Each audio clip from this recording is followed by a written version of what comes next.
Hi my families. ID card போட்டு உன்னை திருப்பி வெளில விட மாட்டாங்க. எக்ஸாம் டைம் 11:30 மணி எப்போ வேணா விடுவாங்க. இன்னைக்கு என்ன விளாக் பார்க்க போறோம் அப்படின்னா, நம்ம நிரு தங்கத்தை வந்து காலேஜ் அட்மிஷன் போட போறோம். ஸோ இன்னைக்கு நாங்கள் கிளம்பிட்டோம். ரக்ஷு வந்து இன்னைக்கு வந்து ஸ்டடீஸ் லீவு, எக்ஸாம் நடந்துட்டு இருக்குல்லையே, அதனால ஸ்டடீஸ் லீவு. நாளைக்கு May 1 நான் உங்களுக்கு எல்லாத்தையும் சொன்னேன், ஏப்ரல் லாஸ்ட்டுக்குள்ளார நிருவுக்கு வந்து அட்மிஷன் போட்டுருவேன்னு சொன்னேன். ஸோ அதே போல் ஆனால் ஏப்ரல் 30ஆம் தேதி தான் இன்றைக்கி நம்ம போட போகிறோம். கடவுள்கிட்ட ப்ரே பண்ணிக்கோங்க, நிரு வந்து நல்லபடியாக படித்து நல்லா வரணும் அப்படின்னு சொல்லிட்டு உங்கள் வீட்டு பிள்ளையா நினச்சி பாப்பாவுக்கு வந்து கங்க்ராஸ் சொல்லுங்கள், ஆல் தி பெஸ்ட் சொல்லுங்கள். ரக்ஷு இது வந்து ஃபஸ்ட் இயர் முடித்து செகண்ட் இயர் போகிறாங்க. எந்த காலேஜ் என்னங்கிறது ஆண்டி போகலாமா? போகலாம்.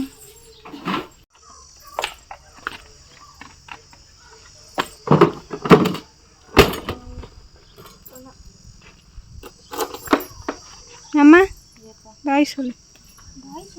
ஆமாம் கிளம்புறோம்ல, அங்கே போய் மீட் பண்ணலாம். 10 மணிக்கு கிளம்பு. போ என்ன பண்ணுறேன்னு பார்த்துட்டே போகலாம். ஓகே, எடுத்து தான் இருக்கு. நம்ம மட்டும்தான் அதிசயம்.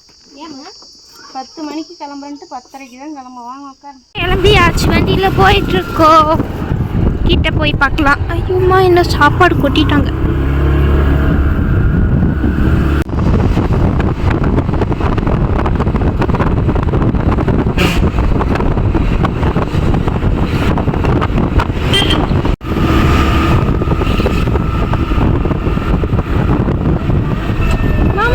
என்ன போ ஏடிஎம் இருக்கு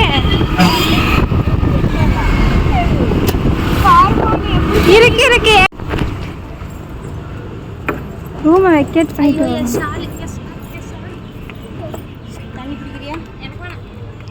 குஷியில் இருக்காங்கம்மா. நான் எதுக்கு குஷியில் இருக்க போகிறேன்? அதுவும் கரெக்டு தான். வாங்க போகலாம். பரிசு எங்கிட்ட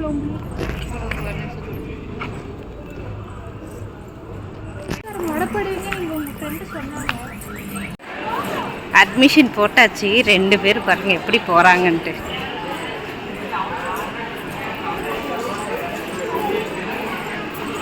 டே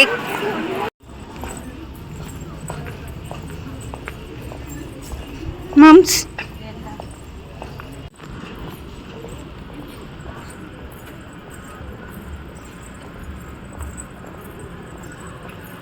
எனக்கு எங்கே தெரியுமா ஃபீஸ் கட்டணும்? அங்கே ஒரு 3 பேர் நிற்கிறாங்கல்ல, அங்கே தான் எனக்கு ஃபீஸ் கட்டணும். ஆமாம் நிரு, பயமாக இருக்கா நிரு? நிரு ஓப்பன் பண்ணி தரேன். நிரு தான் என்னன்னு தெரில, அழுகுறியா? எல்கேஜி போகிறப்புள்ள குழந்தை அழுகுற மாதிரி. இல்லை அட்மிஷன் போட்ட அன்றைக்கே இப்படி நான் ஃபஸ்ட்டே நான் வரவே மாட்டேன் காலேஜுக்கு. ஏண்டி அவளை இப்போவே பயமுடுத்துற? நான் இருக்கேன் அம்மா குழந்தை.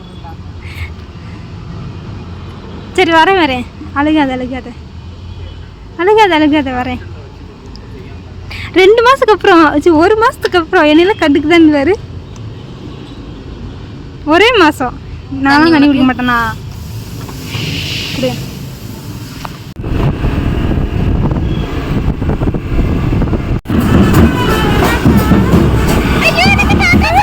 இருந்துச்சுன்னா அதே சொல்லியிருக்கலாமே.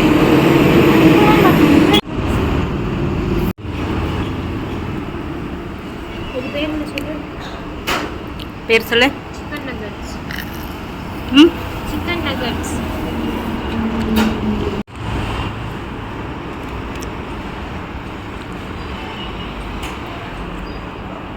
காலேஜ் போறடா. எப்பா டேய் பாஸ்ட் போடியாத. எங்க? அவன் வெளியிலவே விடலையே. நம்ம வீட்டுக்குள்ள இருந்து கத்துறது இங்க வரைக்கும் கேக்குது. அத பாரு. எப்படா வெளில வந்த? ஜன்னல் ஓபன் இருக்குல.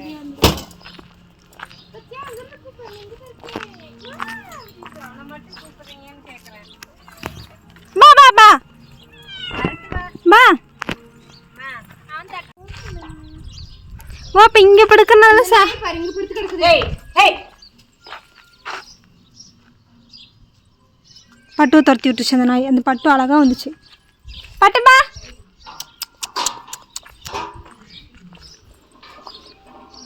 நீ எங்க அதனால தான் அவன் வயிறெல்லாம் சேரா கிடக்குதா குழு அங்கே படுத்துருக்கனால தான். அம்மா பாப்பா மண்டையில் பல கோலங்களை பார்க்கலாம். அது கேமராவில் சூப்பராக தெரிஞ்சுது. நிரு, how was your experience? உள்ள போய் பேசுறேன்.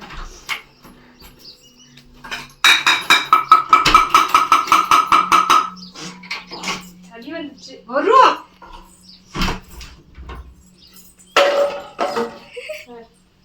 வேறு அம்மா அங்கே பாரு. தங்கோலா ஆடி படம் மாதிரி.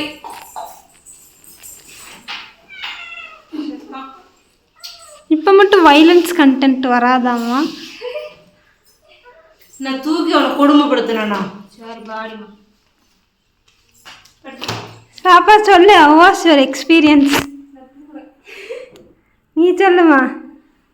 ஃபஸ்ட் அட்மிஷனுக்கு இந்த அட்மிஷனுக்கு உனக்கு எவ்வளோ வித்தியாசம், என்ன எப்படி ஃபீல் பண்ணுற எல்லாம் சொல்லு. ஐயோ ஏன்டா போகணும்னு ஆயிடுச்சு. ஏன்? சரியான வெயில். அப்புறம் அங்கே போனால் எப்படி சொல்கிறது, ஃபஸ்ட்டு டைம் நாங்கள் ரக்ஸுக்கு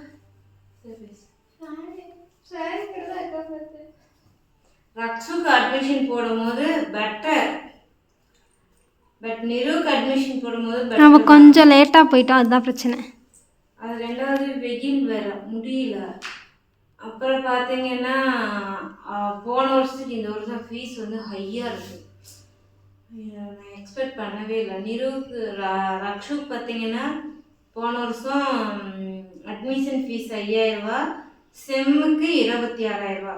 மொத்தம் அவங்களுக்கு 6 செம்மு 3 வருஷம் கோர்ஸு. அப்புறம் பேப்பர் சார்ஜ் இந்த எக்ஸாம்ஸ்க்கெல்லாம் வரும், அவ்வளோதான். பட் இவனுக்கு அப்படி கிடையாது. 45,000 45,000 ரூபா.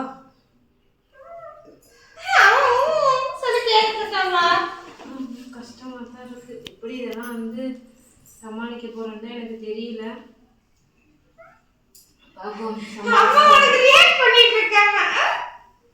சமாளிச்சு தான் ஆகணும், சமாளிப்போம். ஏற்கனவே இந்த செலவு இல்லாமல் இருக்கிற செலவே ஒரு வருஷத்துக்கு கழுத்து நெரிக்கும். இதுவும் சேர்ந்து இப்போ 2 பேர்த்துக்கு சேர்ந்து 60,000 நான் ரெடி பண்ணணும். இந்த மே ரிசல்ட்டுக்குள்ளார 60,000 ரெடி பண்ணணும். என்ன பண்ண போகிறோன்னு தெரில. அப்புறம் இவங்க என்ன கோர்ஸ் எடுத்திருக்காங்கன்னா பிசி எடுத்திருக்காங்க. பாப்பா வந்து உட்காந்து உங்களோட கோர்ஸை சொல்லுவாள். பிசி எடுத்துருக்கேன். இப்போ கொடுமை என்னன்னா அங்கே போயிட்டு ஹரி பாரதி எல்லாம் வந்தாங்க. உடனே உட்காந்து இது என்னது அழுகிறான்.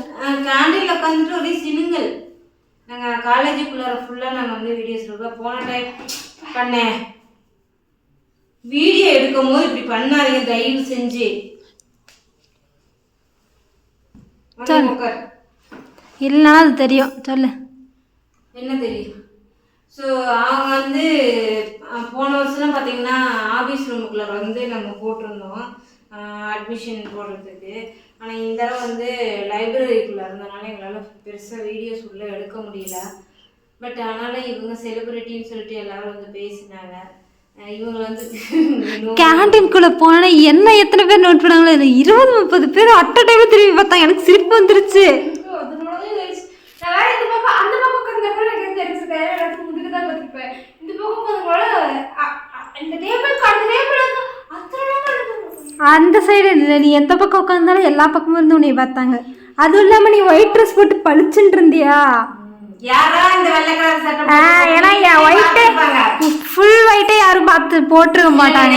மோஸ்ட்லி வந்துட்டு ட்ரெஸ் மட்டும் பிரைட்டா இருந்திருக்கும். அவங்க நினைச்சு என்ன தெரியும், யாரா இந்த குயின் அப்படின்னு சொல்லி பார்த்துருப்பாங்க. அப்புறம் பார்த்தா ஓ நம்ம செலிபிரிட்டியா, யூடியூப்பா, இன்ஸ்டாகிராமா அப்படின்னு சொல்லிட்டு எல்லாரும் வினோதமா பார்க்க ஆரம்பிச்சிட்டாங்க. இது என்னன்னா பெரிய பெரிய கூத்து அழுக ஆரம்பிச்சிட்டேன். கேண்டீன்ல உட்காந்துட்டு பாரதி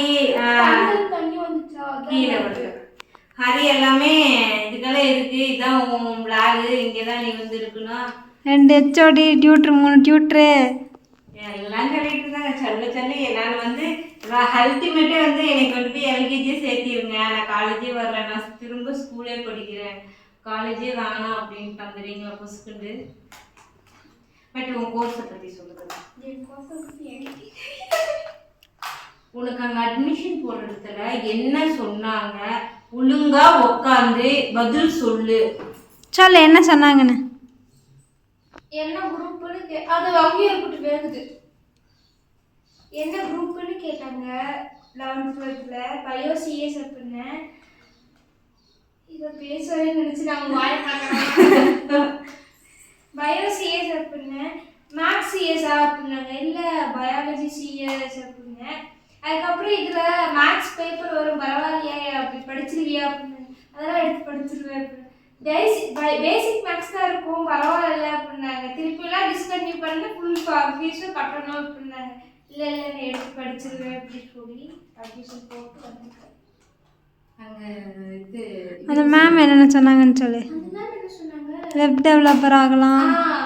அந்த கோர்ஸ்ல வந்துட்டு அவங்க 3 வருஷம் ஜாவா தான் சொல்லி தருவாங்களாமா. ஜாவா பற்றி தான் மெயினாக சொல்லுவாங்களாமா. அதுக்கப்புறமேட்டுக்கு அதான் ஜாவா பற்றி ஃபுல் ஸ்டாக்ஸ் பற்றி தான் சொல்லுவாங்களாமா.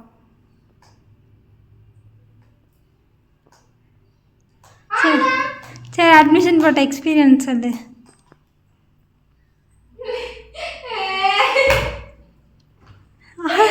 டைனோசர் படத்துல அழுவாங்க. யாராச்சும் இருக்கீங்களா? தனியா இருக்கு பயமா இருக்கு அழுதா. தனியா உனக்கு தெரிஞ்ச இத்தனை பேர் நாங்கள் அங்கே இருக்கோம். நான் எப்படி போனேன் அப்புறம்? இன்னும் எப்படி பெரிய ஆளு உள்ள எழுப்பே பார்த்தாரு. ஓ அம்மாவோட தான். சிம்பாக்கு பார்த்து சொர்க்கம் மாட்டுக்குமா? எப்படியோ நல்லபடியாக வந்து அட்மிஷன் போட்டாச்சு. இனிமேல் புத்தி உள்ள பிள்ளைங்களாம் நல்லா படித்து நல்லபடியாக வந்தால் போதும். நமக்கு கொஞ்சம் சப்போர்ட் பண்ணால் கொஞ்சம் நல்லா இருக்கும். நான் பேசிகிட்டு இருக்கேன்ல, அதுதான் நான் கடவுள்கிட்ட முருகன்கிட்ட வேண்டிக்கிறேன். அதே போல் ரிசல்ட்டும் பார்த்தீங்கன்னா ஓரளவுக்கு நல்ல மார்க்காக வந்துட்டால் இன்னும் பெட்டராக இருக்கும். அது வந்து எழுதுனவங்க கையிலையும் முருகன் நம்பிக்கை விதியிலாம் இருக்குது. ஏன்னா அவங்க வந்து திருத்துறவங்க கையில தான் மின்ன இருக்குது. அவங்க மின்ன மயிற்சியில் திருத்துறாங்களோ அதுதான் மார்க்காக வரும். அவங்க சந்தோஷமா திருத்துறாங்க எல்லாத்துக்கும் மார்க் போடுவாங்க. வீட்டில் ஏதாவது பிரச்சனை திருத்துறாங்க எல்லாத்தையும் அடிச்சு விட்டு போயிடுவாங்க. அதனால வந்து நல்ல முறையாக படித்து நல்லா வரணும்னு தான் எனக்கும் ஆசை. இவ்வளோ கஷ்டத்துக்கு நடுவில் நம்ம வந்து இந்த முயற்சியெல்லாம் பண்ணுறதுக்கு பார்த்தீங்கன்னா நம்ம பசங்க நல்லா படித்து நல்லா வரணும். என்ன மாதிரி 6ஆம் கிளாஸ் பாதியோடு நிற்கக்கூடாது. அவங்க நல்லா படிக்கணும், 12ஆம் கிளாஸ் முடிச்சிட்டேன். நல்லா படிக்கணும், நல்ல இடத்துக்கு வரணும். அவங்க வந்து என்ன சுச்சுவேஷன் வந்தாலும் அவங்க பார்த்துக்கிற அளவுக்கு அவங்க சம்பாதிக்கணும். அவங்கள பார்த்துக்கிற கெப்பாசிட்டி அவங்க வளர்ந்துக்கணும். எல்லாம் வரும் போகும். படிப்பு மட்டும்தான் வரும், போகவே போகாது. லைஃப்பில் என்றைக்குமே போகாது. ஸோ அது எல்லா குழந்தைங்களுக்கும் நான் சொல்கிறேன், படிப்பை மட்டும் தயவு செஞ்சு விட்டுறாதீங்க. படிப்பை நல்லா படிங்க. லைஃப்பில் உங்க கூட வர்றதே, நீங்கள் சாவர முடிக்கி வர்றதே படிப்பு மட்டும்தான். எந்த அளவுக்கு படித்து எந்த அளவுக்கு அப்பா அம்மாவுக்கு நல்லா பேர் எடுத்து கொடுத்து நீங்கள் நல்ல இடத்துல உட்காந்து உங்கள் அப்பா அம்மா உங்களை படிக்க வைக்கிறதுக்கு எவ்வளோ கடன் வாங்கியிருப்பாங்க, எவ்வளோ கஷ்டப்பட்டுருப்பாங்கங்கிறத நீங்கள் வந்து அவங்க சொல்கிறத விட நீங்களாக புரிஞ்சுக்கோங்க. ஃபஸ்ட்டு புரிஞ்சுக்கிட்டு அதுக்கு தகுந்த மாதிரி எல்லோரும் படிங்க. என் பிள்ளைங்களுக்கும் நான் அதை தான் சொல்கிறேன். எல்லாத்துக்கும் இந்த வீடியோ பார்க்குற எல்லா குழந்தைங்களுக்கும் அதை தான் சொல்கிறேன். ஸோ தயவு செஞ்சு சொல்கிறேன், அப்பா அம்மா வந்து கோவத்தில் என்ன வேணாலும் திட்டலாம். அவங்களோட கஷ்டத்தை எங்கே கொண்டு போய் காட்ட முடியும்? பிள்ளைங்களுக்கு தான் காட்ட முடியும். ஸோ அந்த பிள்ளைங்க வந்து புரிஞ்சுக்கோங்க. அப்பா அம்மா வந்து நமக்காக தான் இவ்வளோ கஷ்டப்படுறாங்க, நமக்காக தானே இவ்வளோ வேதனைப்படுறாங்க, சாப்பிட்டும் சாப்பிடாம கடன் கட்டணுமே, ஐயோ கடன் கட்டணுமே. என்னோடய சுச்சுவேஷன் அப்படி தான் இருக்குது. நான் அதனால தான் நான் சொல்கிறேன், கடன் கட்டணுமே. எனக்கு யாருமே கடன் இல்லாத லைஃபே கிடையாது. பட் அந்த ஒரு சுச்சுவேஷன் இருக்கும் போதும் பசங்களோட படிப்பு வீணாயிடக்கூடாதுங்கிறத தெளிவாக அவங்க அப்பா அம்மா மைண்டில் வச்சு தான் பசங்களை படிக்க வைப்பாங்க. ஸோ ப்ளீஸ் ஹாப்பியாக எல்லாருமே இருங்க, ஹாப்பியாக படிங்க, நல்ல இடத்துக்கு போங்க. அதுக்கப்புறம் போயிட்டு உங்கள் அப்பா அம்மாவை நல்லா பார்த்துக்கோங்க. பாய்.